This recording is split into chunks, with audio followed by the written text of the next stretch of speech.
पता नहीं इसके माँ बाप ने कौन से गुनाह किए थे जिसकी सजा इस बच्ची को मिल रही है। लोग मेरा फेस देख रहे थे कि पता नहीं क्या प्रॉब्लम है, ये लड़की रो रही है, अकेली है। अब मेरा शायद गेम छूट गया, मैं नहीं खेल पाऊंगी। तो मैंने घर पे तुरंत पहले घर पे फ़ोन किया कि अम्मी मैं यहाँ आई हूँ गाजियाबाद और मैंने गोल्ड मेडल जीत लिया है। सबसे पहले हमारे पीएम नरेंद्र मोदी जी ने मुझे ट्वीट करके बधाई दी। जो लोग बोलते थे कि घर में रह लेगी, कुछ नहीं कर पाएगी, ये क्यों जाती है इधर उधर, धक्के खाने क्यों जाती है। कभी कभी बस वाले भी मेरे साथ दिक्कत करते थे, बस नहीं रोकते थे, जहाँ मुझे देख लेते थे तो और ज़्यादा तेज़ी से बस को भगा लेते थे। और जब मैं किसी को अपने बारे में बताती थी कि मैं स्पोर्ट्स में हूँ, वज़न उठाने का काम करती हूँ, तो सब मेरी मजाक उड़ाते थे कि हाँ ये पहाड़ उठाएगी, ये तो माउंट एवरेस्ट जाके उठाएगी। इस तरीके की बात बोलते थे जो लोग, उन लोगों के लिए ये मेरा एशियन मेडल सबसे बड़ा जवाब है। नमस्कार, अस्सलाम वालेकुम, सत श्री अकाल। मेरा नाम जैनब खातून है और मैं मेरठ शहर के छोटा सा गांव नंगला साहू से बिलोंग करती हूँ। तो मेरी सबसे अलग कहानी इसलिए है क्योंकि मैं एक ऐसे छोटे से गांव से बिलोंग करती हूँ जहाँ पे लड़कियों का निकलना स्पोर्ट्स में, शिक्षा में, किसी भी चीज़ में लेकर लड़कियों को मतलब कि वो अपॉर्चुनिटी नहीं दी जाती है जो कि जैसा कि शहरों में दी जाती है। अब मैं देखती हूँ कि सिटी में गर्ल्स को बहुत ज़्यादा बढ़ावा दिया जा रहा है, लेडीज़ों को। तो हमारे गांव में वो नहीं था, तो उस गांव से मैं निकल कर के आई। मेरी जर्नी स्टार्ट हुई, मैं 3 साल की थी तो मुझे फ़ीवर आया। मुझे फ़ीवर बहुत ज़्यादा तेज़ था और मेरे पापा मुझे गांव के एक डॉक्टर के पास में लेके गए। जहाँ पे लेके गए उन्होंने जैसे ही मुझे फ़ीवर में इंजेक्शन दिया, इंजेक्शन लगने के तुरंत 2 मिनट में ही मेरे दोनों पैर बिल्कुल ख़त्म हो गए थे। जब मेरे दोनों पैर ख़त्म हुए उस टाइम मेरे मम्मी पापा को ये प्रॉब्लम थी कि पता नहीं कैसे होगा सब कुछ नहीं। खैर वहाँ से मेरे अम्मी अब्बू जी मुझे लेके आए और किसी दूसरे डॉक्टर को दिखाया तो उन्होंने बोला कि आपकी बच्ची ताउम्र चल नहीं पाएगी। जब ये बात डॉक्टर की मेरे घर वालों ने सुनी तो उनकी जो मतलब कहते हैं ना कि हौसला जो था वो सब कुछ ख़त्म हो गया कि शायद हमारी बच्ची अब कभी चल नहीं पाएगी। फिर उसके बाद मेरी ऐसे ही जर्नी चलती गई। हम 5 बहन भाई थे जिसमें मैं सेकंड नंबर की हूँ और मेरे अब्बूजी टाइल पत्थर का काम करते थे। उसमें इतना फैमिली का खर्च, पढ़ाई लिखाई और घर का भी खर्चा होता है तो वो नहीं हो पाता था, इसलिए फाइनेंशियली प्रॉब्लम बहुत ज़्यादा थी। और हमारा घर भी बना हुआ नहीं था, एक रूम था कच्चा, उसके आगे हमारे छप्पर डला हुआ था। जब बारिश आती थी तो हम लोग पूरी रात बैठ कर के गुजारते थे। फिर उसके बाद क्या है कि मुझे मेरे जिम्मी सर ने मुझे सजेस्ट किया कि आप पैरा स्पोर्ट्स होते हैं, आपका लक्ष्य शिक्षा में काम नहीं कर रहा तो आप पैरा स्पोर्ट्स में जाइए। पैरा स्पोर्ट्स का मुझे बिल्कुल भी नॉलेज नहीं था। उन्होंने मुझे बोला कि आप कैलाश प्रकाश मेरठ में स्टेडियम है, आप एक बार वहाँ जाके पता कीजिए कि पैरा स्पोर्ट्स आप क्या कर सकती हो क्या नहीं। तो मैं जैसे ही वहाँ पे गई कैलाश प्रकाश स्टेडियम, वहाँ मेरी मुलाकात गौरव जी से हुई। गौरव सर ने मुझे 15-20 दिन बहुत ज़्यादा परेशान किया, मतलब एक 2-2 घंटा मुझे बैठा के स्टेडियम में और घर यूं ही बिना प्रैक्टिस के भेज दिया करते थे। तो मुझे लगता था कि शायद ये मुझे प्रैक्टिस नहीं दे पाएंगे। मैं फिर भी जिद्दी बहुत थी, मैं बचपन से जिस चीज़ की जिद एक बार कर ली मैं उसको करके रहती थी। जब मैं देखा उन्होंने कि मैं 20 दिन तक ऐसे ही लगातार जाती रही, 20 दिन तक मेरा स्ट्रगल चलता रहा, तो उन्होंने फिर मुझे अपनी छोटी बहन प्रफुल्ल त्यागी से मिलवाया और उनके पास में मुझे उन्होंने प्रैक्टिस के लिए छोड़ दिया। उन्होंने मुझे प्रैक्टिस करानी स्टार्ट की। मेरे घर से बस स्टैंड तक 1 किलोमीटर पैदल का रास्ता होता था। वो 1 किलोमीटर का पैदल का रास्ता मैं क्रैचिज़ से चल के जाती थी।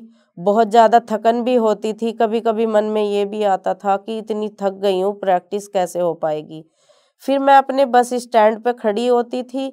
बस स्टैंड पे कभी-कभी तो ऐसा होता था कि बस वाले मुझे देख कर के कि हैंडीकैप लड़की खड़ी है, तो शायद चढ़ने में टाइम लगाएगी, इसलिए वो बस को बहुत तेज़ी से लेके जाते थे।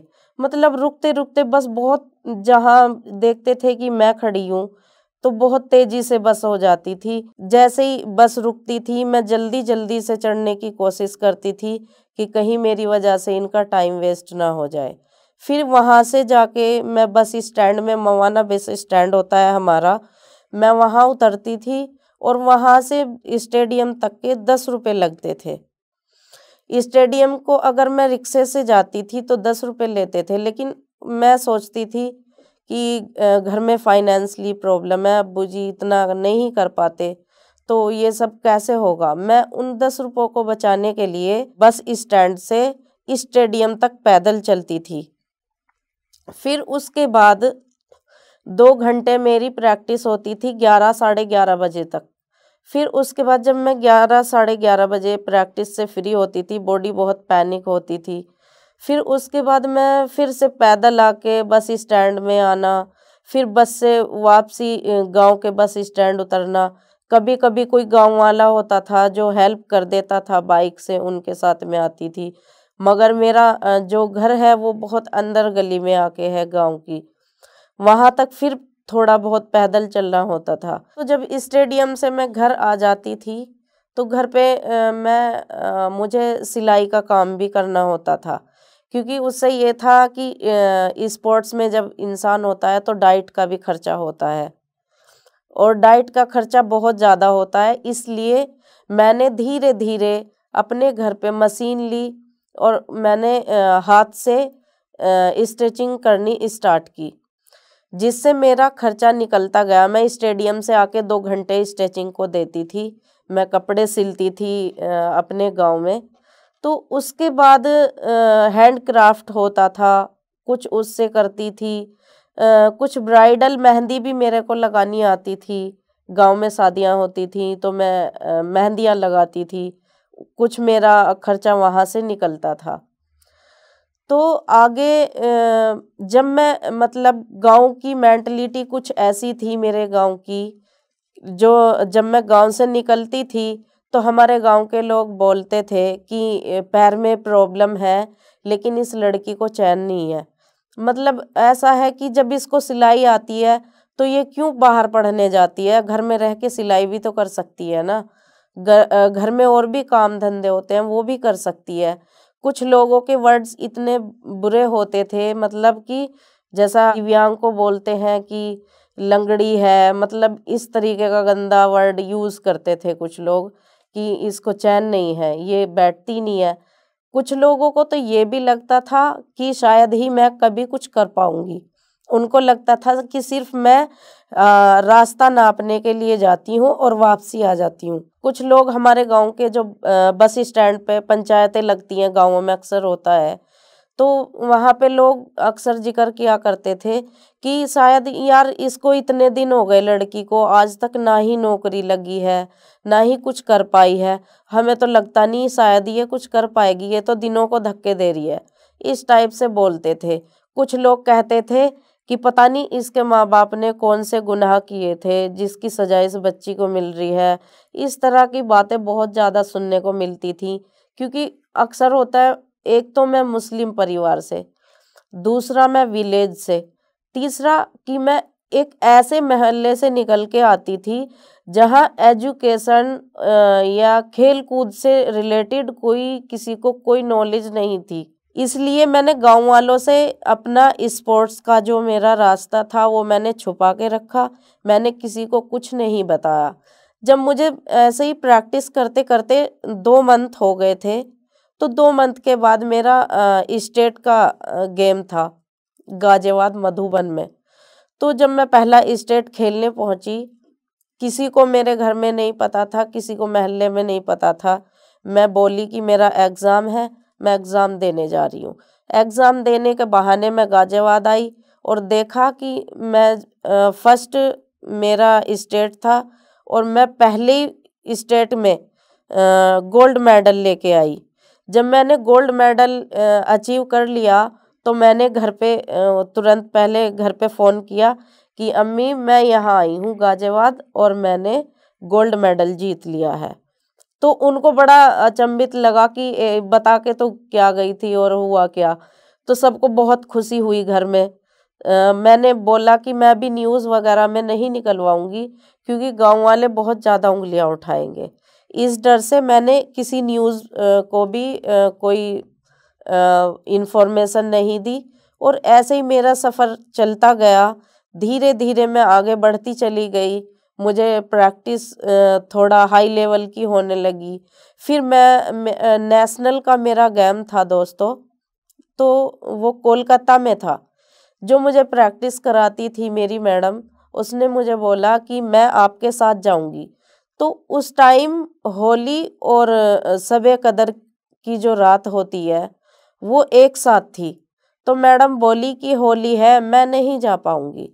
मुझे एंड टाइम पे बताया, मतलब कि 18 का मेरा मैच था और 16 को मुझे उन्होंने बोला साथ जाने के लिए और 17 को उन्होंने मुझे मना कर दिया। मुझे ये भी नहीं पता था उस टाइम में कि ट्रेन की टिकट पहले से बुक होती है। तो दोस्तों जब उन्होंने मुझे एंड टाइम पे मना कर दिया, 17 तारीख को मैं दिल्ली चली गई। दिल्ली में रेलवे स्टेशन पर खड़ी हुई थी और मुझे पता चला कि राजधानी में पहले से ही टिकट बुक किया जाता है, लेकिन मुझे उसका नॉलेज पहले नहीं था, ना ही मुझे मेरी मैम ने बताया था। तो दोस्तों जब मैं वहाँ खड़ी थी, दिन के 12 बज रहे थे और ट्रेन 1 बजे से थी, तो मैं खड़ी हुई ये सोच रही थी कि अब मेरा शायद गेम छूट गया, मैं नहीं खेल पाऊंगी। फिर 1 साल के लिए फिर दोबारा से मेहनत करनी होगी। लोग मेरा फेस देख रहे थे कि पता नहीं क्या प्रॉब्लम है, ये लड़की रो रही है, अकेली है। मैंने घर पे भी किसी को फ़ोन करके इसलिए नहीं बताया कि अगर मैं उस टाइम पे घर बोल देती कि मेरे साथ ये प्रॉब्लम है तो शायद ही मेरे घर वाले आने देते। फिर उसके बाद मेरी फ्रेंड है, मैंने के पापा उसमें काम करते हैं एयरलाइन में। मैंने उनसे मशवरा किया कि ऐसे ऐसे बात है, मेरी ट्रेन छूट गई है। तो उन्होंने मुझे बोला कि बेटा एक शाम को लोकल ट्रेन जाती है, आप उससे जा सकती हैं, वो आपको अगले दिन शाम को 4 बजे पहुंचाएगी। मैं रोने लगी क्योंकि मेरा 18 तारीख को वेट था और 17 तारीख को मुझे जाना था। मैंने सर को फ़ोन किया, जो हमारे पैरा फेडरेशन के सेक्रेटरी हैं, उनको मैंने कॉल किया कि सर मैं मेरे साथ ऐसे ऐसे प्रॉब्लम है और मेरा वेट आप गेम से 10 मिनट पहले करा देना। उनसे मैंने रिक्वेस्ट की तो उन्होंने मेरी बात को मान लिया। फिर मैं ट्रेन में बैठ के, सिर्फ मुझे बैठने की ही जगह मिली थी ट्रेन में, मैं पूरा दिन उसमें बैठ के गई। पूरा पूरा दिन हो गया, पूरी रात, 24 घंटे में कोलकाता ट्रेन पहुंचती है। मैं कोलकाता पहुंची 18 तारीख की शाम को 4 बजे, 19 में मेरा गेम होना था। फिर मैंने 18 तारीख की शाम को अपना बॉडी वेट दिया। बॉडी वेट देने के बाद में 19 को सुबह 10 बजे ही मेरा गेम था। मुझे ये डर था कि कहीं मेरा मेडल ना छूट जाए, कहीं मैं फेल होके ना चली जाऊं। लेकिन हुआ क्या कि मेरी स्ट्रेंथ बिल्कुल भी लो नहीं हुई। अल्लाह का शुक्र ये रहा कि जैसे ही मैंने मैच खेला, मेरा फर्स्ट टाइम में फर्स्ट नेशनल में गोल्ड मेडल आया। उसके बाद मेरा फर्स्ट इंटरनेशनल 2022 दिसंबर में था, Khwaja world cup. Khwaja world cup के लिए मेरा सिलेक्शन हुआ और उसमें मैंने ब्रॉन्ज मेडल भी जीता। फिर उसके बाद मेरा अभी 2023 में मैंने वर्ल्ड चैम्पियनशिप खेली अगस्त में। फिर उसके बिहाफ पे मेरा सिलेक्शन एशियन गेम्स के लिए हुआ। फिर ऐसे ही धीरे धीरे हम आगे बढ़े और हम चाइना पहुंच गए। वहाँ हमारा सिल्वर मेडल हो गया। मैं जैसे ही सिल्वर मेडल लेके आई, मेरे पास बधाइयों का ढेर लग गया। सबसे पहले हमारे पीएम नरेंद्र मोदी जी ने मुझे ट्वीट करके बधाई दी। उसके बाद मुझे जेपी नड्डा जी ने ट्वीट करके बधाई दी। उसके बाद मुझे मतलब बहुत सारे लोगों ने ट्विटर पे, अमित शाह ने भी मुझे ट्विटर पे बधाई दी। जब मैं वहाँ से जीत के अपने घर पे पहुँची तो जो लोग कभी मुझे अच्छा बुरा कहते थे, वही लोग मेरे साथ में फ़ोटो खिंचवाने आए और मेरा इतना ज़बरदस्त स्वागत किया गया गाँव वालों की तरफ से कि सब लोगों के लिए देखने लायक था। पूरे थाने की, जो हमारा थाना भावनपुर लगता है, वहाँ का पूरा थाना मेरे उस स्वागत में खड़ा था। और हमारे मेरठ से लेकर गांव तक रोड शो भी किया हमारे गांव वालों ने। और जब मैं घर पे पहुंची तो घर में मेरे पैर रखने की भी जगह नहीं थी। इतने लोग मेरे घर पे मुझे बधाई देने के लिए ऑलरेडी आ चुके थे। और जो लोग कभी पंचायतें लगा के मुझे गालियां देते थे, उल्टा सीधा मेरे बारे में बोलते थे कि कुछ नहीं कर पाएगी, वही लोग मुझे शाबाशियां दे रहे हैं। वही लोग मेरे साथ फ़ोटो ले रहे हैं, कोई ऑटोग्राफ ले रहा है। तो दोस्तों, मुझे उनकी नेगेटिविटी से कभी कोई प्रॉब्लम नहीं हुई, ना ही उनकी सोच से मुझे कोई दिक्कत।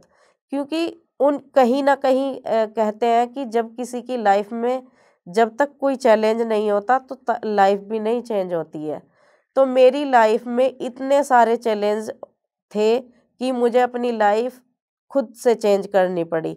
जब मैं लोगों की स्टोरियां देखती थी पेपर में तो मुझे लगता था कि काश मैं भी कभी ऐसी बनूं कि लोग मुझे भी पढ़ें। उत्तर प्रदेश के मुख्यमंत्री योगी आदित्यनाथ जी ने 12 जनवरी को युवा दिवस पर स्वामी विवेकानंद यूथ अवार्ड और 50,000 की धनराशि से सम्मानित किया।